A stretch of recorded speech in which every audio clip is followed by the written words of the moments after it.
रही है। नहीं तो फिर ऐसे लगेगा कि हम खाली कथा सुना रहे और नीचे आप सो रहे हैं। तो बीच बीच में ये ताली, जब कोई बात अच्छी लगे, कोई बात आपको समझ में आए, तो ताली एक साथ जोर से आप लोग बजा दिया करें, ताकि हमें पता चले कि कथा आप तक पहुंच रही।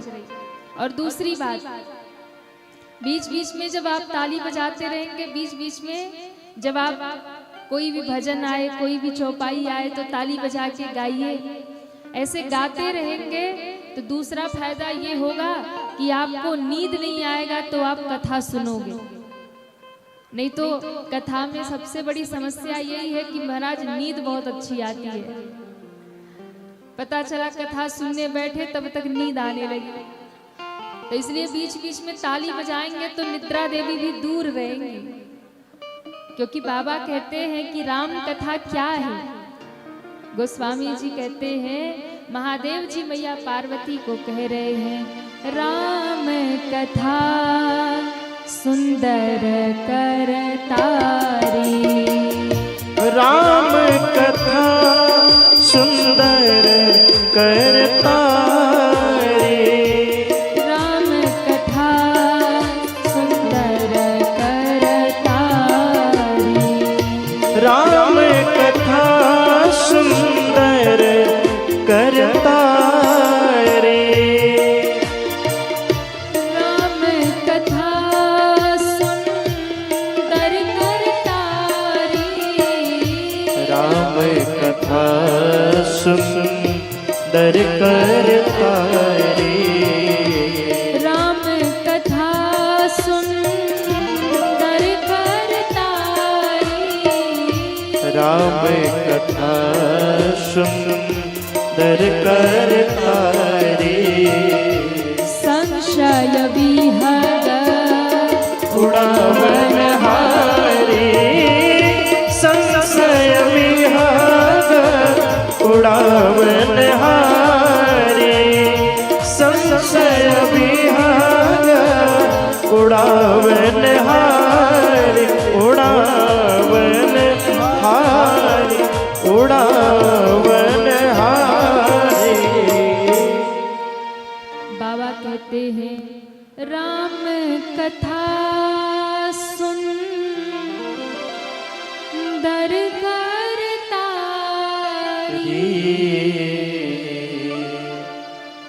संशय विहग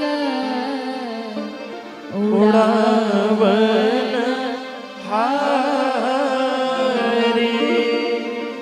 ये राम कथा क्या है? तो कहा, राम कथा सुंदर करतारी, राम कथा सुंदर करने वाली है, अथवा तो ये राम कथा सुंदर हाथ की ताली है, जिसे बजाने से क्या होगा? बोले जो राम कथा रूपी ताली बजाएगा तो संशय विहग उड़ावन हारी।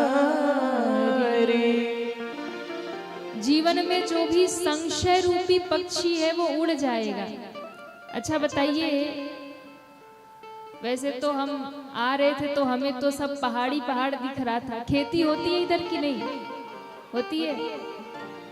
तो जब खेत में आप लोग अनाज डालते हैं तो उसमें कई बार चिड़ियां आ जाती है ना खाने।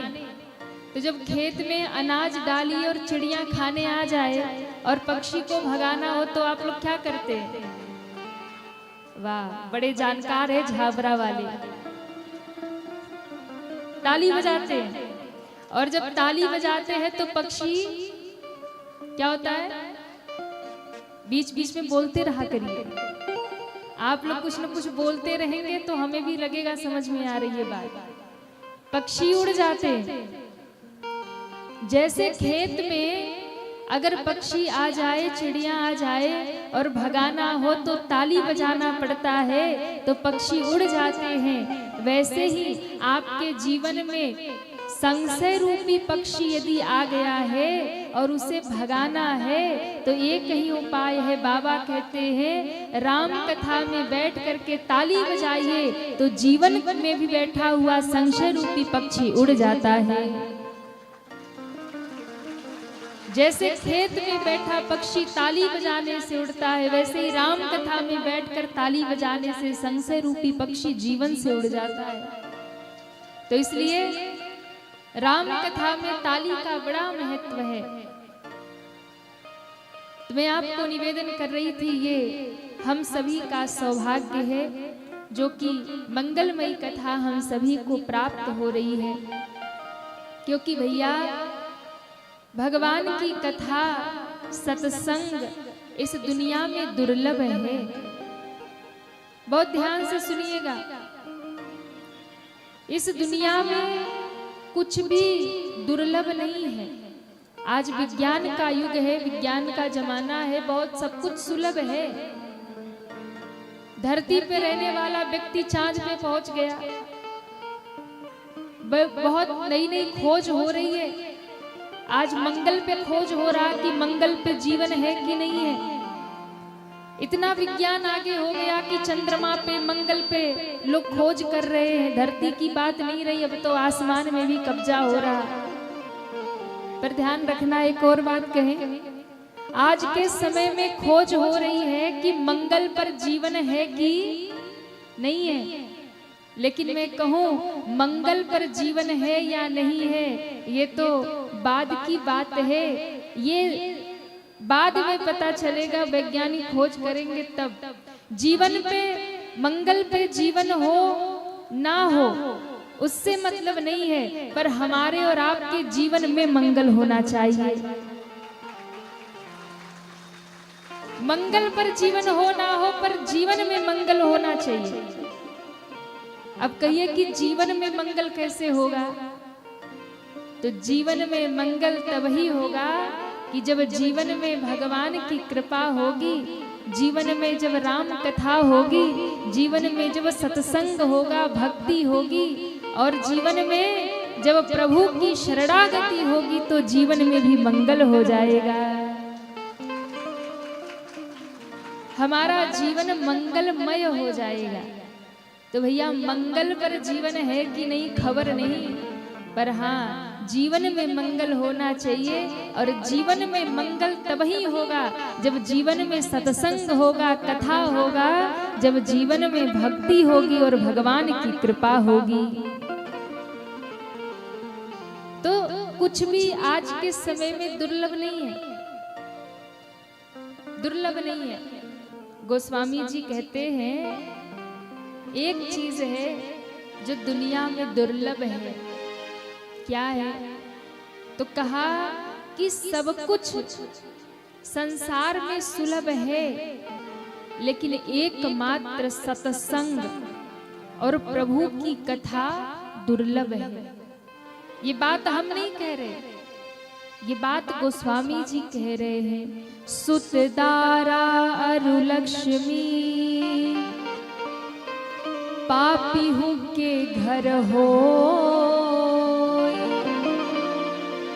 ध्यान देना, सुत दारा अरु लक्ष्मी, यानी पुत्र हो जाना कोई बड़ी बात नहीं है, परिवार मिल जाना कोई बड़ी बात नहीं है, लक्ष्मी यानी धन मिल जाना भी कोई बड़ी बात, अरे कहिए ना, नहीं है। बीच बीच में बोला करिए आप लोग, हाँ हूं करते रहा करिए। देखो हम काशीवासी वक्ता हैं और हमारी कथा सुनाने की थोड़ी सी अलग विधा है। हम थोड़े अलग कथा सुनाते हैं। क्यों?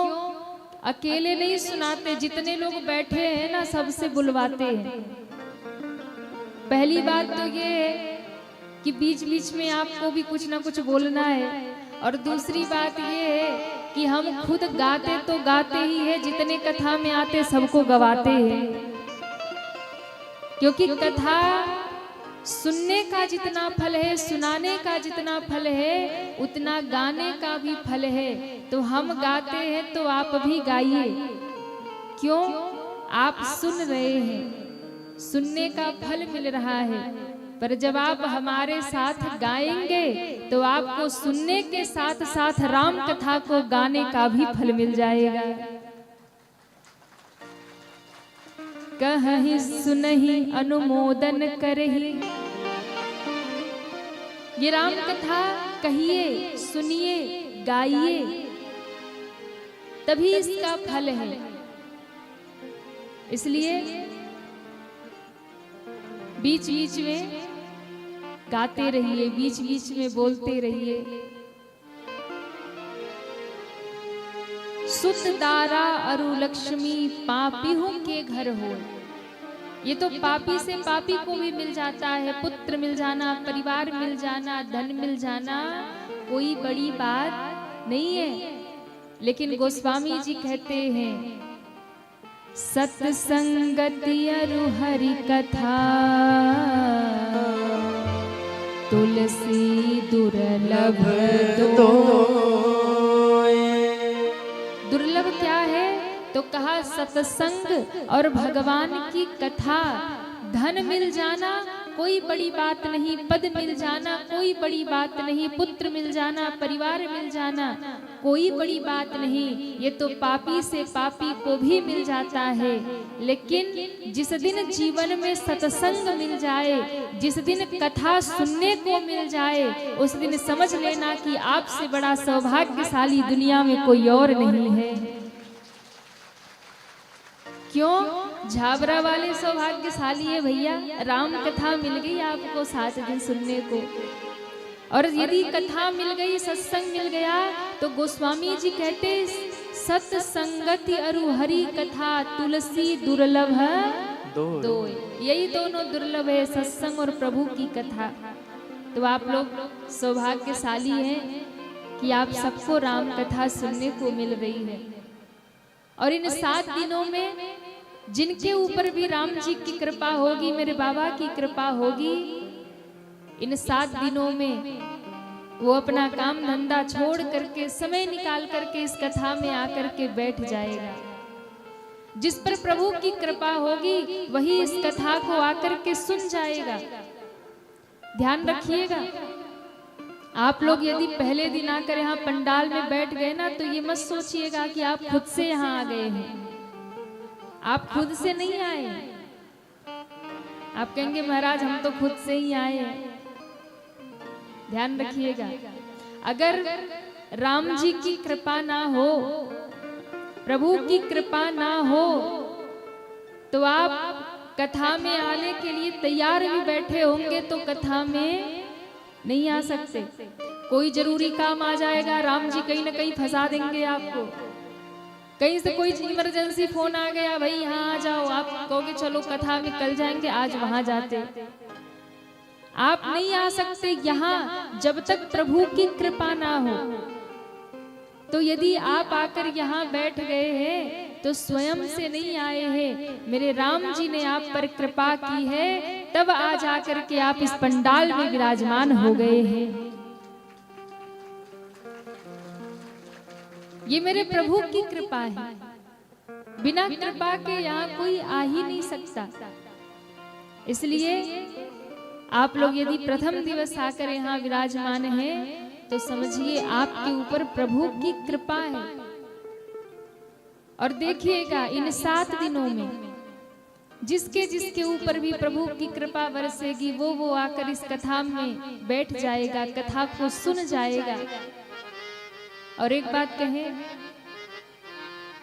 जिसके ऊपर कृपा नहीं होगी ना, वो पूरी तैयारी करके भी बैठा होगा तो 7 दिन नहीं आ पाएगा। ये पक्की बात है। कई बार लोग कहते हैं कि महाराज हमने तो सोचा था हम 7 दिन कथा सुनेंगे, हम तो 3 घंटा पूरा बैठ के सुनेंगे, पर ऐसी समस्या आई कि हम आ ही नहीं पाए, हम सुन ही नहीं पाए। क्यों? और कई बार ऐसे भी लोग मिलते हैं कि हमने तो तैयारी ही नहीं की थी, हमने तो सोचा ही नहीं था कि हम कथा में जाके बैठ ही भी पाएंगे। सुन भी पाएंगे, पर राम जी की कृपा हुई, हम 7 दिन कथा सुन लिए। तो ये क्या है? केवल एक बात है कि जिस पर मेरे राम जी की कृपा होगी, जिसके ऊपर मेरे बाबा विश्वनाथ की, बाबा वैद्यनाथ की कृपा होगी, वही आकर के इस कथा में बैठेगा और कथा का श्रवण करेगा। एक बड़ा प्यारा भाव हम लोग गाते हैं। भोजपुरी आप लोग समझते हैं कि नहीं? समझते हैं? वाह। आज हम जब सुबह आ रहे थे रास्ते में, तो जो हमें लेने के लिए भैया लोग गए थे, वो लोग कुछ अलग ही भाषा बोल रहे थे। यहाँ की कुछ थोड़ी सी अलग है भाषा, तो हमें समझ में ना आए, तो फिर पूछना पड़ा कि भैया एक बात बताइए, हिंदी तो समझ रहे, भोजपुरी समझते हैं कि नहीं आप लोग? क्योंकि थोड़ी थोड़ी अलग होती है भाषा, कहीं न कहीं की सबकी बोल चाल की, तो कई बार समझना मुश्किल हो जाता है, पर आप लोग समझ रहे हैं। बड़ा प्यारा एक भाव गाते हैं। राम कथा गंगा सुगम बही जाए, माँ कोई कोई नहाए। ये राम कथा की गंगा जो आपके ग्राम झाबरा में आ गई, ये गंगा राम कथा की 7 दिन तक प्रवाहित होगी। कौन कौन नहाएगा इसमें? जो हाथ नहीं उठा रहे वो नहीं नहाएंगे। देखो, गंगा जी नहाना होगा ना, तो आपको व्यवस्था करके जाना पड़ेगा, लेकिन आप कितने सौभाग्यशाली हैं, ये राम कथा भी गंगा है, और राम कथा की गंगा आपके गांव में ही बहने के लिए आ गई है। हाँ, तो इसमें तो वही नहाएगा जिस पर राम जी की कृपा होगी। राम कथा गंगा सुगम बही जाए, माँ कोई कोई नहाए। राम कथा गंगा सुगम बही जाए, माँ कोई कोई नहाए। राम कथा गंगा सुगम बही जाए, माँ कोई कोई नहाए। राम कथा गंगा सुगम बही जाए, माँ कोई कोई नहाए। कोई कोई नहाए, माँ कोई कोई नहाए। कोई कोई नहाए, माँ कोई कोई नहाए। कोई कोई नहाए, माँ कोई कोई नहाए। कोई कोई नहाए, माँ कोई कोई नहाए। राम कथा। जय हो। दोनों हाथ उठा के सभी तालियां बजाते हुए। राम कथा गंगा सुगम बही जाए, माँ कोई कोई नहाए। राम कथा गंगा सुगम बही जाए, माँ कोई कोई नहाए।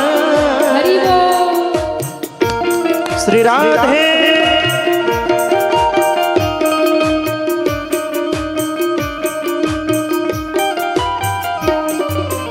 जय हो।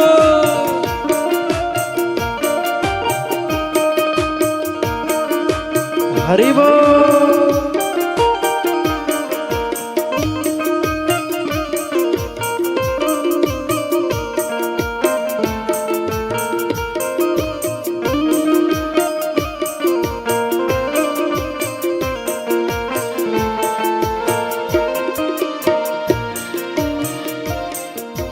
और इस राम कथा की गंगा में कौन कौन गोता लगा रहे हैं? ब्रह्मा नहाए, माँ विष्णु नहाए। ब्रह्मा हाय माँ विष्णु नहाए। ब्रह्मा नहाए, माँ विष्णु नहाए। ब्रह्मा नहाए, माँ विष्णु नहाए। बाबा भोले। जय हो। हो बाबा भोले नहाए, अपन डमरू बजाए। हे महादेव। बाबा भोले नहाए, अपन डमरू बजाए, हे माँ कोई कोई नहाए। राम कथा गंगा सुगम बही जाए, माँ कोई कोई नहाए।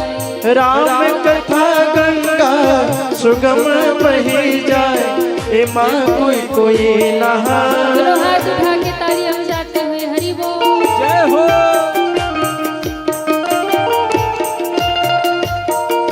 जय जय।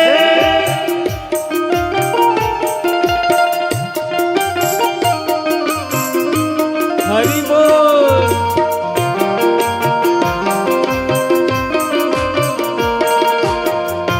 जय जय।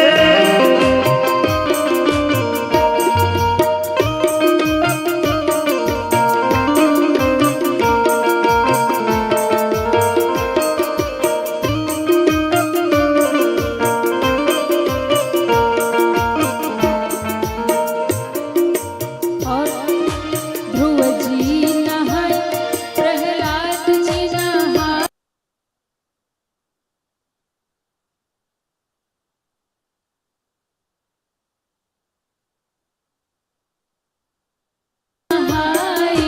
ध्रुव जी नहाए, प्रहलाद जी नहाए। बाबा नारद जय हो। बाबा नारद नहाए, अपन बीड़ा बजाए, माँ कोई कोई नहाए। बाबा नारद नहाए, अपन बीड़ा बजाए, माँ कोई कोई नहाए। राम कथा गंगा सुगम बही जाए, माँ कोई कोई नहाए। राम कथा गंगा सुगम बही जाए, माँ कोई कोई नहाए। हरि बोल।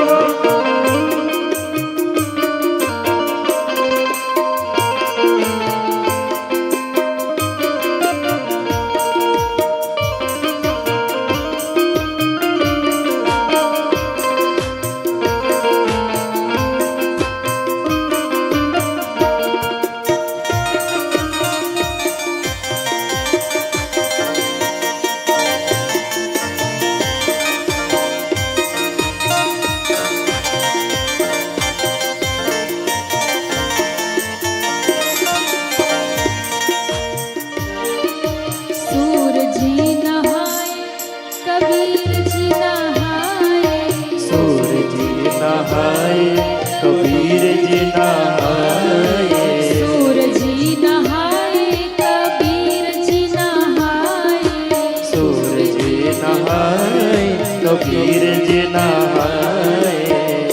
बाबा तुलसी जय हो। हो बाबा तुलसी नहाए, राम कथा को गाए, हरि बोल।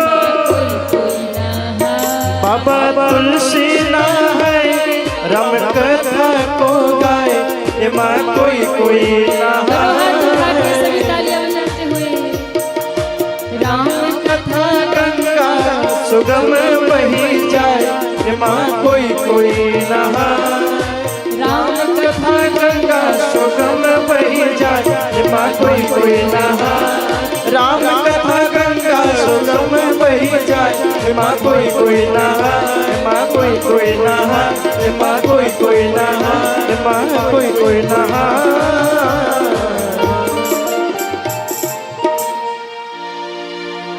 राम कथा गंगा सुगम बही जाए, माँ कोई कोई। नहाए। कौन कौन इस राम कथा की गंगा में गोता लगाएगा? उठाइए दोनों हाथ। वाह, पूरा झावरा ही इस कथा की गंगा में गोता लगाएगा। उठाइए पूरे पूरे हाथ और हमारे साथ गाइए। राम कथा गंगा सुगम बही जाए, माँ कोई कोई नहाए। राम कथा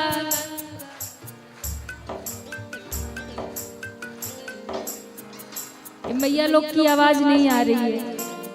सब लोग भोजन करके आए कि नहीं? हाँ, उठाओ पूरे हाथ। राम कथा गंगा सुगम बही जाए, माँ कोई कोई नहाए। राम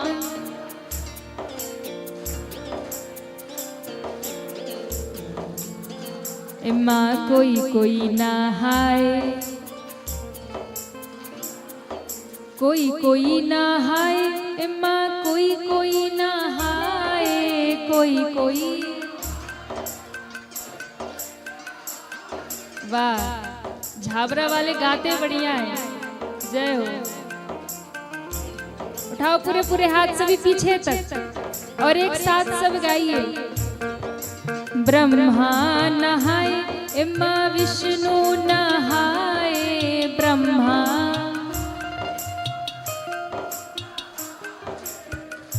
बाबा भोले नहाए, अपन डमरू बजाए माँ कोई कोई नहाए। बाबा जय हो। राम कथा गंगा सुगम बही जाए, माँ कोई कोई नहाए। राम कथा गंगा सुगम बही जाए, माँ कोई कोई नहाए। राम कथा गंगा सुगम बही जाए, माँ कोई कोई नहाए, माँ कोई कोई नहाए, माँ कोई कोई नहाए। बोलिए रामचंद्र भगवान की जय हो। तो जिसके ऊपर राम जी की कृपा होगी वो सभी इस कथा में जुड़ेंगे और इस कथा का लाभ लेंगे। श्री गोस्वामी तुलसीदास जी महाराज भगवान राम की कथा की रचना करते हैं, एक ग्रंथ की रचना करते हैं और बाबा ने उस ग्रंथ का नाम रखा रामचरित मानस। क्या नाम रखा? रामचरित मानस। बाबा कहते हैं रामचरित मानस एहि नामा, रामचरित मानस एहि नामा। सुनत श्रवण पाइय विश्रामा, सुनत श्रवण पाइय विश्रामा। गोस्वामी जी महाराज एक ग्रंथ की रचना करते हैं, उस ग्रंथ का नाम रखा रामचरित मानस। और बाबा ने कहा जो भी इस कथा को सुनेगा, कहेगा, गाएगा, उसे जीवन में विश्राम मिलेगा। क्या मिलेगा? कहिए। राम कथा सुनने से विश्राम मिलेगा। अब आप कहेंगे कि विश्राम करना है तो घर में बढ़िया आराम करेंगे, विश्राम करेंगे, कथा में आने की क्या जरूरत, 3 घंटा यहाँ बैठने की क्या जरूरत। तो ध्यान रखिएगा, घर में बढ़िया बिस्तर लगा हो, सोफा लगा हो, आराम से लेटे हो, ये आराम है। शरीर को अच्छा लगे, शरीर को सुख मिले, ये आराम है। पर विश्राम क्या है? आराम और विश्राम में अंतर होता है। दुनिया में आपको आराम मिल सकता है, आराम तन की स्थिति है, शरीर को सुख मिले, अच्छा लगे, ये आराम है। पर विश्राम क्या है? आपके मन को शांति मिल जाए, आपका मन भगवान के चरणों में लग जाए, आपका मन शांत हो जाए, यही परम विश्राम है। तो आराम तन की स्थिति है, विश्राम मन की स्थिति है। तन ठहर जाए, तन को अच्छा लगे, ये आराम है। पर मन ठहर जाए, मन को अच्छा लगे, मन को शांति मिल जाए, यही परम विश्राम है। और विश्राम कहाँ मिलेगा? दुनिया में नहीं, केवल और केवल भगवान की कथा में। मन में अशांति है तो राम कथा में आकर बैठिए, भगवान की कथा सुनिए, आपका मन शांत हो जाएगा। अच्छा बताइए, जितने लोग यहाँ पंडाल में बैठे हैं, किसी के मन में कोई दुख है? कहिए, कोई दुख है आप लोगों को? कोई पीड़ा, कोई कष्ट, कोई टेंशन है? नहीं है? उठाइए पूरे पूरे हाथ। क्यों? कथा में आप बैठे हैं और कथा में बैठने के बाद बाबा कहते हैं सुनत श्रवण पाइय विश्रामा। सुनत श्रवण पाइय विश्रामा। रामचरित मानस नामा। रामचरित मानस एहि नामा। मानस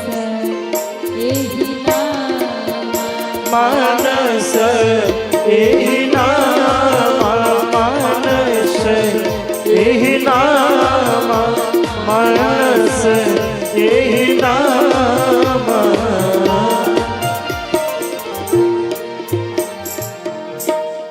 बाबा ने राम कथा लिखना शुरू किया। सबसे पहले सरस्वती और गणेश जी को वंदन किया। भवानी शंकर भगवान को, गुरुदेव भगवान को वंदन करते हुए बहुत लंबा वंदना का क्रम है। बहुत विस्तृत रूप से गोस्वामी जी ने सबको वंदन किया। लेकिन अंत में बाबा ने लिखा, सिय राम मैं सब जग जानी, करहूं प्रणाम जोर जुग पानी।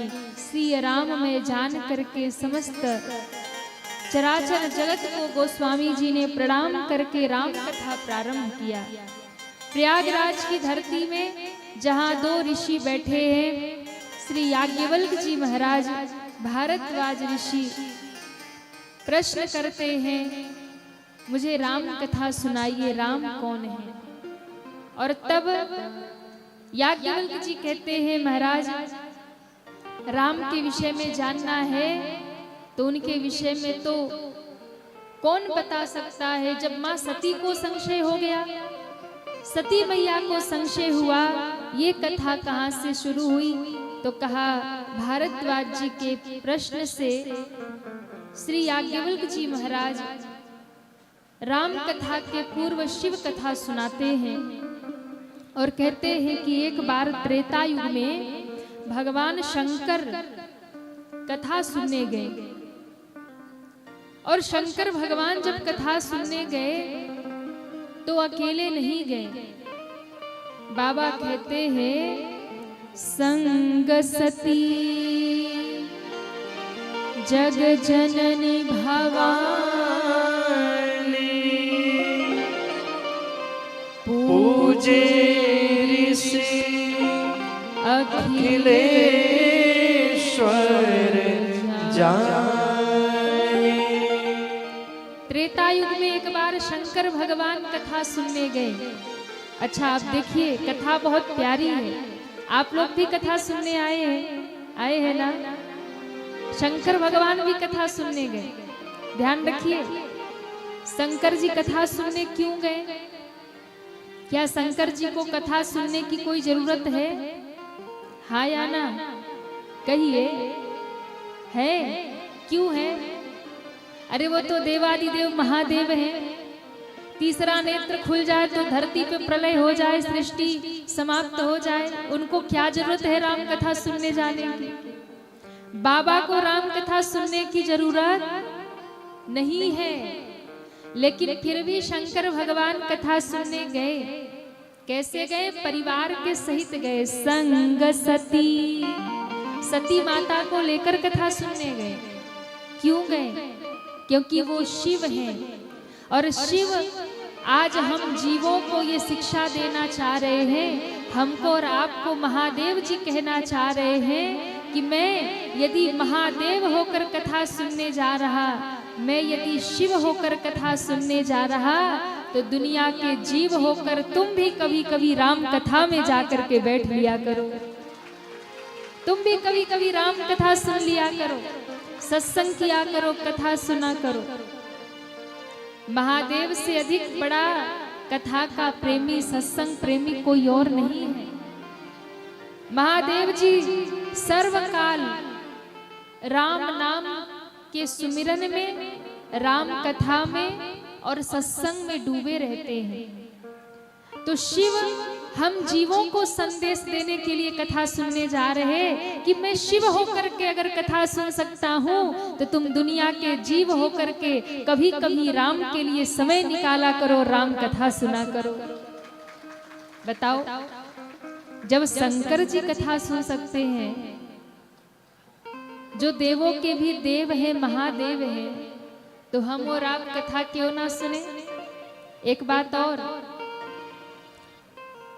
आजकल दुनिया में कोई बड़ा आदमी बन जाएगा, किसी के पास बहुत बड़ा पद है, बहुत बड़ा धन है, तो उसको अगर आप निमंत्रण भी लेके जाओगे, भैया एक दिन कथा में आना, तो कहेगा देखो हमारे पास टाइम नहीं है ना।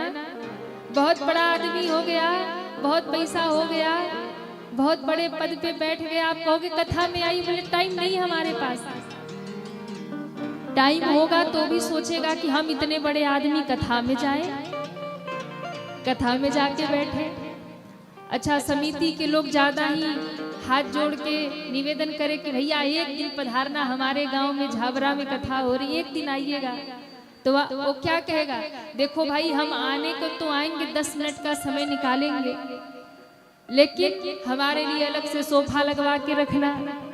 हम सबके बीच में ऐसे थोड़ी बैठेंगे, इतने बड़े आदमी है, इतने बड़े पद पे हैं, तो हमें अलग से सोफा लगा के रखना। हम आए तो माल्यार्पण करवाना, हम आए तो व्यासपीठ से हमारा नाम भी बुलवा देना, स्वागत सम्मान करना, तब हम आएंगे। तो दुनिया का जीव कथा में नहीं जाएगा अगर थोड़ा सा बड़ा पद मिल गया, धन मिल गया।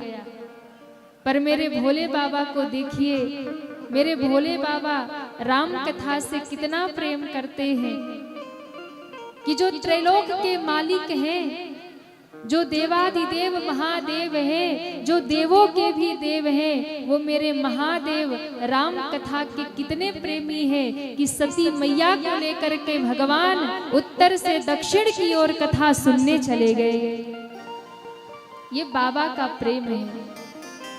सती मैया को लेकर कुंभज ऋषि के आश्रम में बाबा कथा सुनने गए, और जब कथा सुनने गए तो जिस ऋषि के आश्रम में गए, कुंभज ऋषि ने महादेव जी का बड़ा स्वागत किया, सम्मान किया, आसन दिया, प्रणाम किया, और अब बैठे कथा सुनाने। बाबा कैसे आना हुआ? शंकर भगवान ने कहा हम आपके पास कथा सुनने आए हैं। फिर प्रणाम किया, अहो भाग्य मेरा, मेरे द्वार पर स्वयं महादेव कथा सुनने आए हैं। मैं तो धन्य धन्य हो गया। क्यों? दुनिया के जीवों को बहुत कथा सुनाई, आज मेरा भाग्य जगा, आज मैं शिव को कथा सुनाऊंगा। जीवों को बहुत कथा सुनाई, आज शिव को सुनाऊंगा। लेकिन कहते हैं बगल में कौन बैठी थी शंकर जी के? कौन बैठी थी? पार्वती नहीं, सती मैया। सती मैया बैठी। देखो आप लोग कथा बहुत ध्यान से सुनो। क्यों? जब कथा बहुत ध्यान से सुनेंगे तभी समझ में आएगी। और अगर इधर उधर कौन आया कौन गया, फिर कोई बगल में मैया बैठी तो हाल चाल भी कर लिया, कैसी हो, बड़े दिन बाद मिली हो, राम कथा के बहाने तुमसे भेंट हो गई, बीच बीच में अगर यही सब चलता रहा तो कथा छूट जाएगी। इसलिए बहुत ध्यान से कथा सुनिए। बोले शंकर भगवान की जय हो। शंकर जी के बगल में बैठी थी सती मैया। सती मैया ने मन में सोचा कि ये कैसे बाबा जी हैं, हम इनके पास कथा सुनने आए, ये उल्टे हमको ही प्रणाम कर रहे हैं, हमारे पांव धो रहे, हमारे चरण छू रहे, यानी इन बाबा जी को कुछ आता जाता नहीं है।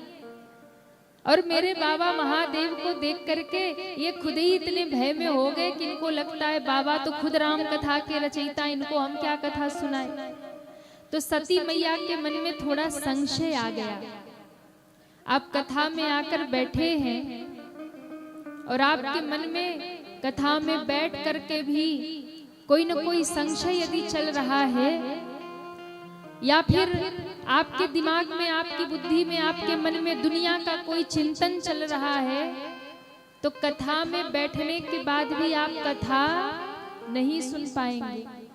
यहाँ बैठ करके आप मन में सोचो कि घर पे क्या हो रहा होगा, हम तो कथा सुनने आ गई, बहू न जाने क्या कर रही होगी घर में, तो फिर कथा का रस मिलने वाला नहीं है। यहाँ जब बैठिए तो शांत चित्त हो करके, यहाँ जब बैठिए तो सारी चिंता छोड़ करके तब कथा समझ में आएगी। शंकर भगवान कथा सुनने बैठे, सती मैया बैठी और कुंभज ऋषि ने राम कथा गाना शुरू कर दिया। जय जय राम कथा, जय श्री राम कथा, जय जय राम कथा, जय श्री राम कथा, जय जय राम कथा, जय श्री राम कथा। जिसे श्रवण कर मिट जाती है, जिसे श्रवण कर मिट जाते हैं, जिसे श्रवण कर मिट जाती है, जिसे श्रवण कर मिट जाते हैं, कथा श्रवण कर मिट जाती है, कथा श्रवण कर मिट जाते हैं। सौ जन्म जन्म की व्यथा हो। जय जय राम कथा, जय श्री राम कथा, हाँ जय जय राम कथा, जय श्री राम कथा। हरि बोल।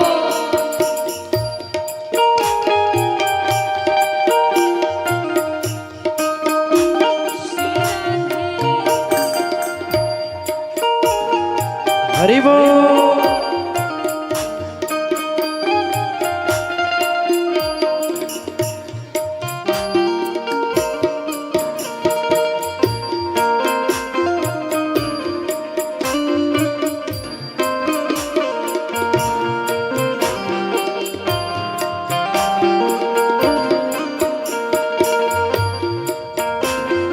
हरि बोल।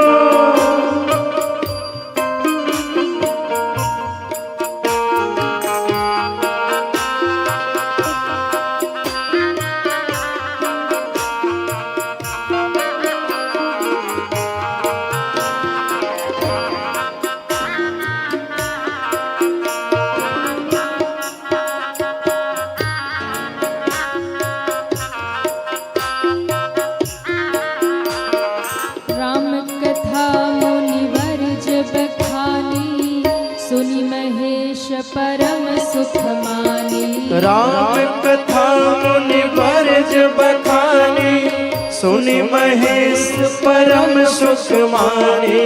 राम कथा मुनिवर जब खानी, सुनि महेश परम सुख मानी। राम कथा मुनिवर जब खानी, सुनि महेश परम सुख मानी। कहत सुनत रघुपति गुण गाथा, कछु दिन तहाँ रहे गिरिनाथा। कहत सुनत रघुपति गुण गाथा, कछु दिन तहाँ रहे नाथा। तेरा सब संशय भागेगा, तेरा सब संशय भागेगा, मेरा भी संशय भागेगा, मेरा भी संशय भागेगा।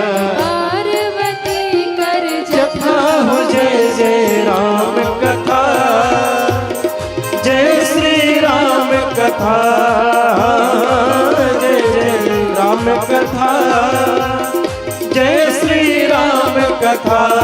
जिसे श्रवण कर मिट जाती है, जिसे श्रवण कर मिट जाती है, कथा श्रवण कर मिट जाती है, कथा श्रवण कर मिट जाती है। सो जन्म जन्म की व्यथा हो। जय जय राम कथा, जय श्री राम कथा, हाँ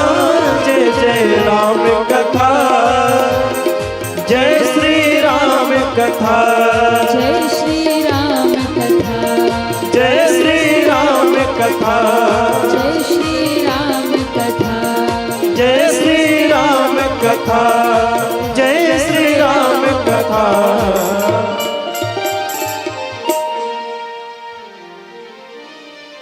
जिसे श्रवण कर मिट जाती है कथा, श्रवण कर मिट जाती है, सौ जन्म जन्म की व्यथा हो जय जय राम कथा, जय श्री राम कथा।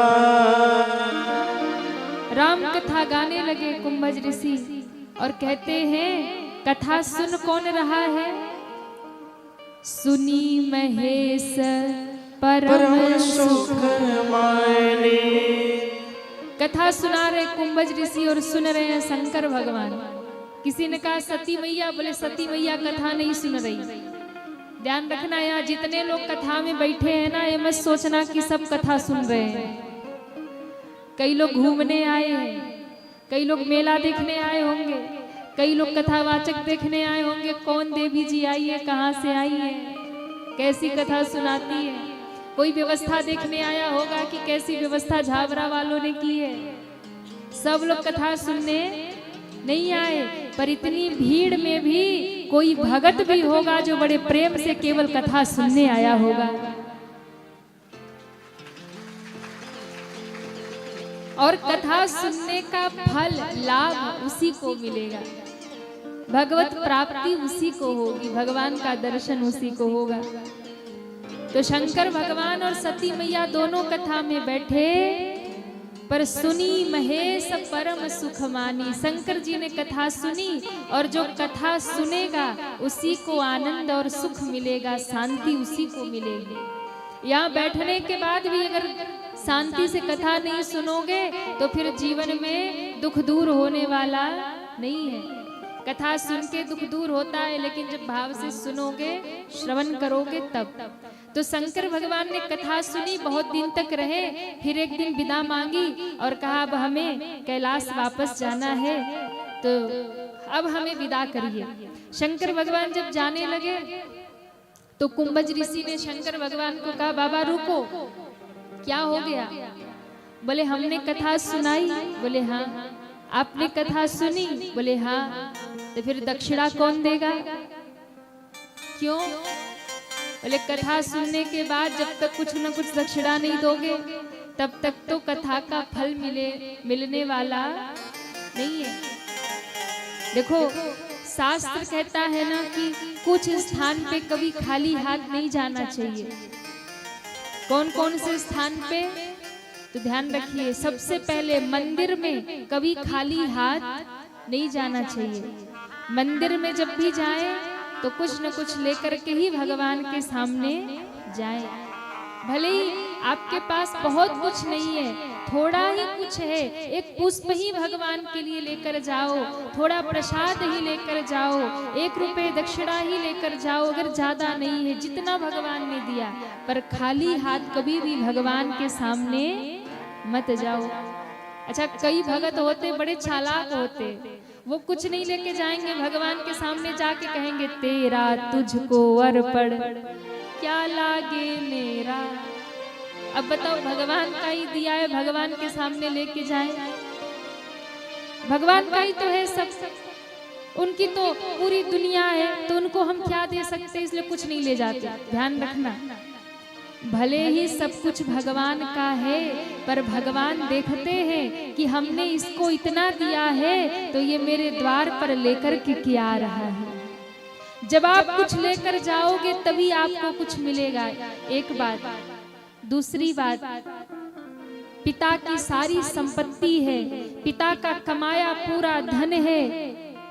जब पिता अपने बच्चे के लिए चॉकलेट लेकर आता है, टॉफी लेकर आता है, खिलौने लेकर आता है, और वो छोटा बच्चा जो अबोध बालक है, पिताजी के लाए हुए उस टॉफी को, चॉकलेट को उठा करके अगर पिताजी को कहता है पिताजी ये आप रख लो, मैं अपनी तरफ से दे रहा हूं, ये रख लो, तो उस टाइम बताइए पिता को कैसा लगता है।